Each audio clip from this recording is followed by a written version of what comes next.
Panawalan ng pagbabago, dahil sa ito ay kinakailangan.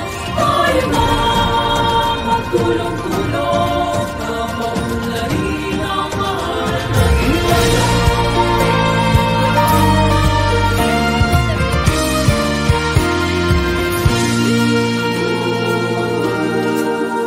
Panahon na ng pagbabago, dahil sa ito ay kinakailangan. Tayo na magtulong-tulong na paunlarin ang mahal nating bayan.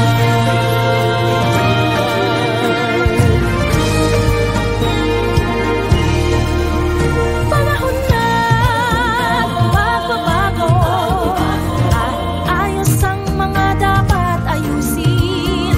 Dapat lang maging tungkulin ng bawat mamamayan dito sa atin. Gawin ng pagbabago patungo sa pag-asenso, magsikap ng mabuti at nang kuminhawa tayo. Bagong malaki natin sa mundo at ipamalas ang bagong Pilipino at bagong Pilipinas. Panahon na ng pagbabago, ang kinikinakin ang sarili natin at mawalan ng unarin. Dahil sa ito sa atin ang Panahon na ng pagbabago, at magmunan sa kahit anong larangan. Ang tagumpay ay karangalan. Alay o ihandog natin sa bayan. Anong ulit nang napatunayan ng Pilipino ang husay at takas, kagandahan at talento. Ang makipagpaligsahan kahit anong oras, bagong Pilipino at bagong Pilipinas.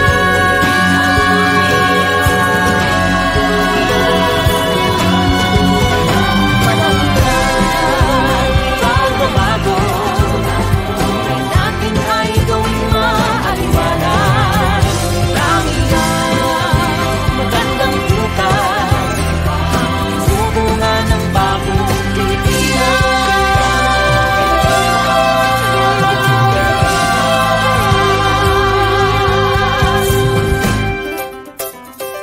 Panahon na.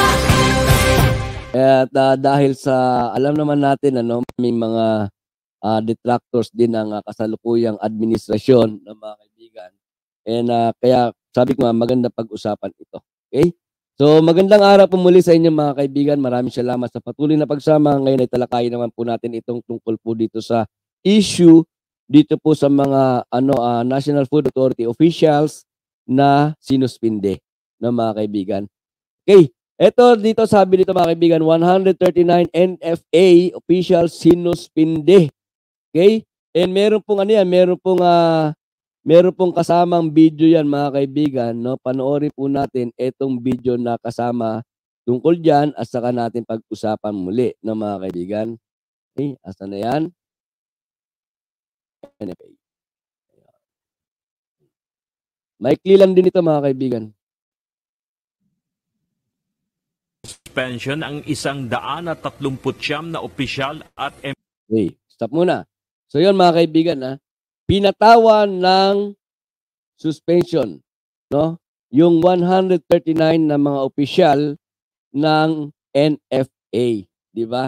Ngayon, kung maaalala ninyo, yung mga detractors po na mga anti-government, no? Mga detractors ng ating mahal na Pangulo, ang sinasabi nila, di ba?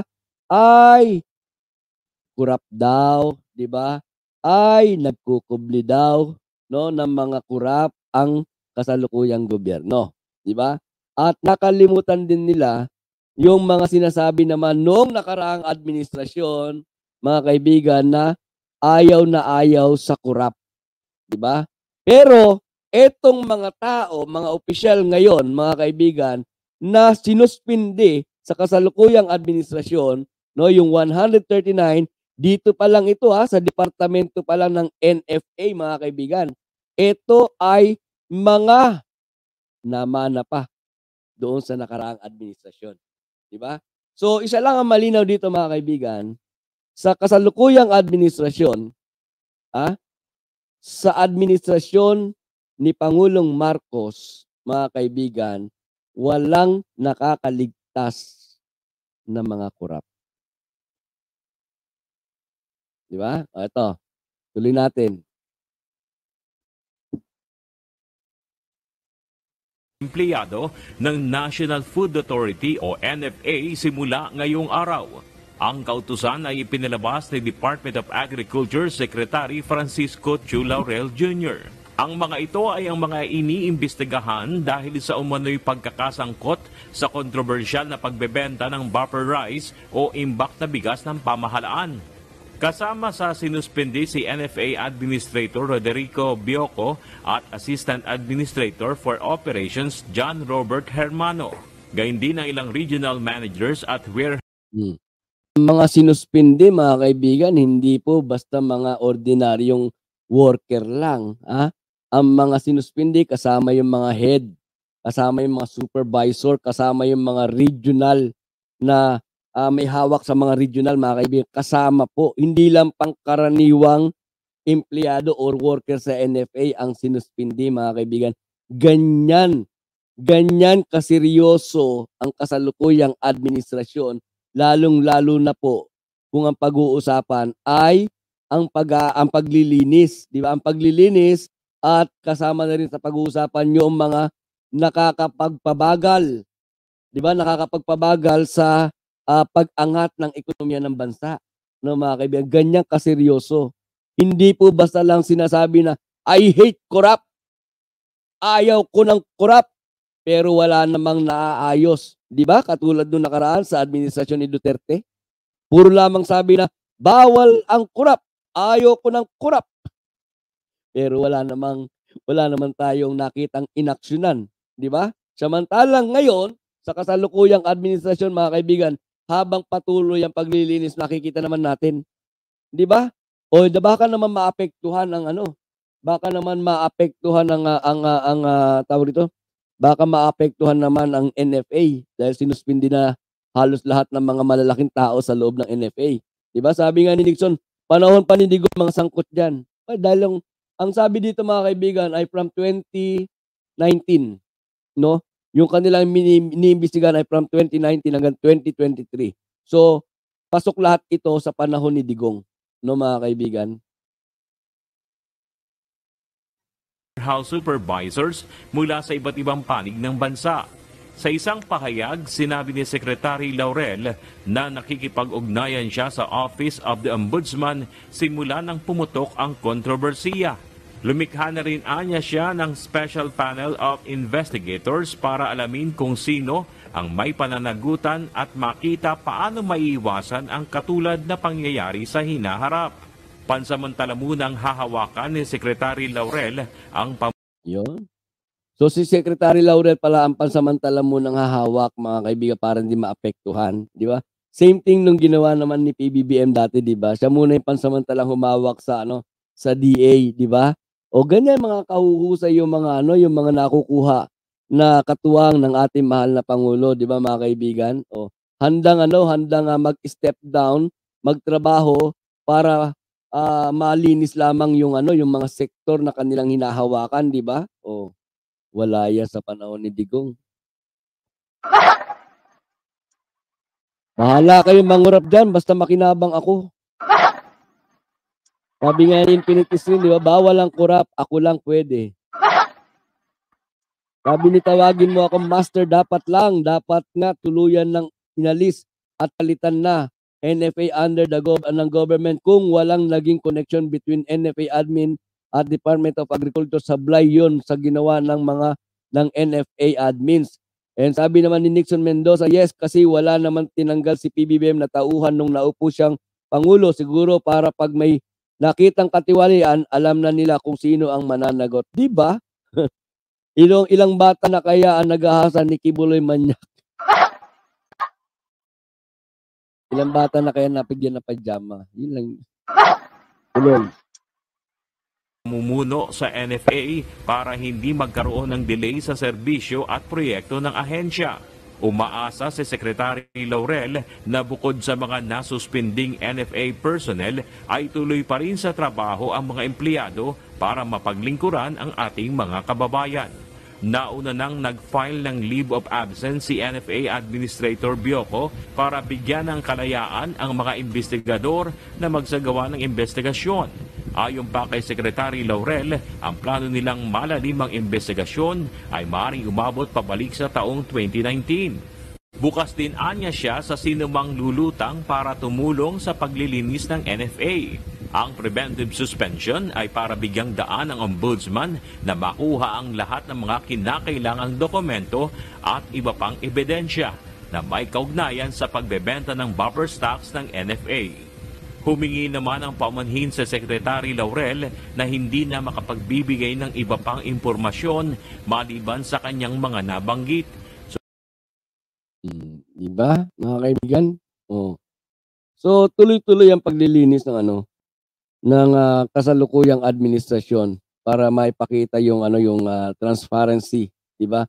At para pasinungalingan na rin po yung mga tao, mga detractors niya na ang sabi ay mga corrupt, 'di ba? Smugs, yung tinatawag maging ang ating First Lady tinatawag na smugs, 'di ba? O eto na mga kaibigan, no. Eto sana makita ninyo, 'di ba? Eto sana makita ng mga detractors, eto sana makita ng mga anti-BBM, eto sana makita ng mga anti-government, no? Na mayroong paglilinis na ginagawa at kasama sa masasagasaan sa paglilinis na ginagawa sa kasalukuyang administrasyon yung mga pangalan, mga kaibigan, no, yung mga pangalan ng mga nailagay sa posisyon sa panahon ng nakaraang administrasyon. Kaya lang mga kaibigan, no, pagkalabas ng balitang ito ay meron na namang umepal. Meron na namang umepal mga kaibigan. Ito, okay? Ito yung umepal mga kaibigan. Sabi dito no mga kaibigan, sabi dito nung umepal, sabi nung umepal mga kaibigan, kaya no, si Senator Amy, 'di ba nagkaroon nga na nililinis nga ang DNFA, 'di ba? Ngayon umepal naman itong si Senator Amy. Okay? Naghain tayo, sabi niya, naghain tayo. Lakyan natin yan para mabasa ninyo. Okay. Sumobra naman. Yan. Sabi niya mga kaibigan, naghain tayo ng resolusyon sa Senado para imbestigahan. Imbestigahan na naman. Ang napaka-suspetsosong pagbebenta ng NFA ng 75,000 sako ng bigas sa dalawang negosyante na habang maraming mamimili ang humihirit ng mas murang bigas. No mga kaibigan? Ayun na nga 'di ba? Nagsuspindi na nga sa NFA, saka dito naman sa Senado, ang gusto ni Senator Amy ay maghahain pa lang na resolusyon para imbestigahan. Ang ginawa ng sekretaryo po ng departamento dyan sa NFA ay nagsuspindi na kagad at nag-iimbestiga na kagad kasama ang ombudsman. Tapos meron pang isang eepal ng mga kaibigan. Hayaan nyo na lang na trumabaho. Trabahuhin nyo na lang yung ibang mga trabaho katulad nung ginagawa na naganap diyan sa WPS, no? Yung paghaharas muli, 'di ba? Yung muling panghaharas ng China sa ating mga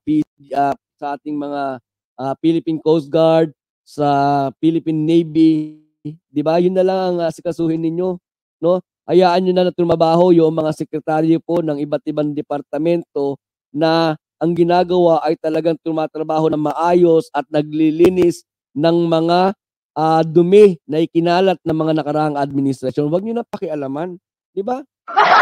Baka mamaya magkaroon na naman ng whitewash yan eh. 'Di ba? Mamaya magkaroon na naman ng whitewash dyan. So wag na kayong iepal. Hayaan nyo na lang yung kasalukuyang administrasyon at saka yung mga sekretaryo sa iba't ibang mga departamento ang trumabaho doon sa trabaho nila. Nakikita naman ng taong bayan, di ba? Huwag ng epal, ha? Huwag na epal. Ha? Sawa na kami sa mga epal ninyo, kaipalan ninyo eh. Di ba? Sawa na kami sa mga kaipalan ninyo. No, hayaan niyo na magtrabaho yung mga sekretaryo. Ha? O kaya bantayan ninyo yung bantayan mo yung mga katiwalian doon sa Department of Education. Ay, hindi ka nga pala pwedeng magbantay doon. Kaibigan nga pala yun. Katulad din naman kanina nung nakaraan nating content mga kaibigan, di ba? Na hindi rin pala pwedeng mawala doon sa mga aayaw para doon sa pag-contempt kay Kibuloy dahil kaibigan din pala nila.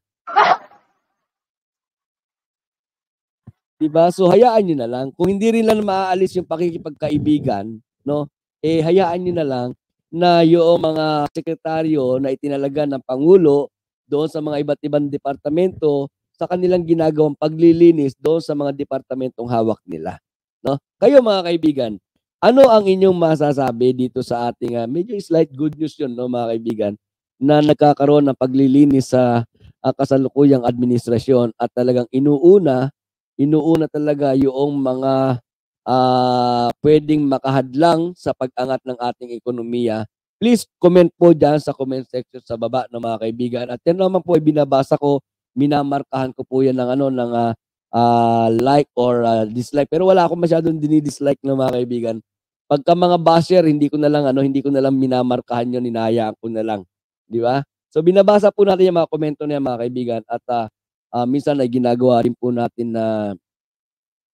natin na basihan sa mga susunod natin mga paggawa ng content ng mga kaibigan. Okay? So, yon, maraming salamat po pero basa muna tayo uli, basa muna tayo. Okay? Makuunahin nila. Sabi ni Nixon Mendoza, uunahin nila yan basta matabunan lang ang hearing ni Kibbs. Di ba? Oh. Kaya nga sabi natin, wag ng epal. Wala na epal. Okay? Kailan kaya tatahimik si Digong nyo? Ginulo niya Pilipinas. Demonyo talaga ang traidor na matanda. Sabi ni Jeya. Jeya, shout out again. Okay? Siguro pagtigil. Sabi ni Nixon Mendoza. Siguro pagtigil na si Digong sa kakatik ng fentanyl. Manahimik si Digong. Manahimik si Digong fentanyl pag ma-overdose na gamot na iniinom niya. Uubusin muna ni BP Sara Tambaloslos pera ng DepEd bago mag-resign. Exactly. Diba? Sayang naman eh. Ang laki-laki pa naman. Yung DepEd may pinakamalaking pondo sa lahat ng departamento ng kasalukuyang administrasyon. Di ba mga kaibigan? Oh. May due process sa PBBM admin kaya pataw 6 months without pay ng ombudsman. Di ba? Tama. Oh. Panahon pa ni Pidigong sangkot ang mga yan, sabi ni Nixon. Okay? So yan mga kaibigan, maraming salamat po lahat ng mga nakasama natin. At sa mga bago, maraming salamat po. Yung mga hindi pa po nakapag-subscribe, please do subscribe dito sa ating channel. At do sa mga bagong subscribe, ay maraming salamat sa pagtitiwala po sa ating channel. At pakiiwanan na lang po ako ng like and don't forget to share itong ating mga video mga kaibigan. And ang ginagawa ko po mga kaibigan ay nagkakaroon po tayo ng halimbawa ito 3 topic yung ating napag-usapan ngayon, 3 topic. Ito po ay pinire-upload ko at pinaghihiwa-hiwalay ko. So sana ay suportahan niyo rin po yung ating mga uploaded videos no mga kaibigan. Paki-share niyo rin, paki-like and share niyo rin po yung ating mga uploaded videos. Okay? And sana ay meron tayong napulot na mga aral. So may ganun na napulutan natin ng mga aral at naging may sense naman po yung ating mga napag-usapan ngayon. Hindi katulad ng mga sinasabi ng ating mga basher, di ba, sa mga comment nila sa ating mga replay, na wala daw po sense yung ating pinag-uusapan. So sana ay nagkaroon ng sense yung ating pinag-uusapan at meron tayong natutunan, meron tayong napulot na mga kaibigan. And again, don't forget to iwanan na lang po ako ng like. At meron po ako nakalimutan kanina, may nakapin po dyan sa taas mga kaibigan na channel po ng ating kasamahan si Kabsat Makoy. Baka naman mga kaibigan, ay pwede pakisuportahan din po itong si Kabsat Makoy, no, mga kaibigan, para umangat na po yung kanyang channel at magkaroon naman po ng kumbaga ang tawag doon, mga kaibigan, ma-inspired, no? Magkaroon naman ng inspirasyon itong si Kabsat Makoy sa ginagawa niya pagla-livestream araw-araw, no? Okay, so pakisuportahan po yung kanyang channel. Yon, maraming salamat po and ingat lagi. God bless. Aking pangarap Babush. para sa ating bansa ay ipagkaisa muli ang sambayanang Pilipino. Ipagpatuloy natin ang ating nasimulan ngayon. Nang sa ganun, ang Pilipinas ay pararatingin natin hindi sa ating pinanggalingan, kung hindi ay papasikatin pa natin ang ating mahal na Pilipinas. Para tayo ay haharap sa buong mundo at sasabihin muli natin at isisigaw natin sa kanilang lahat, ako ay Pilipino, taas noo kahit kanino.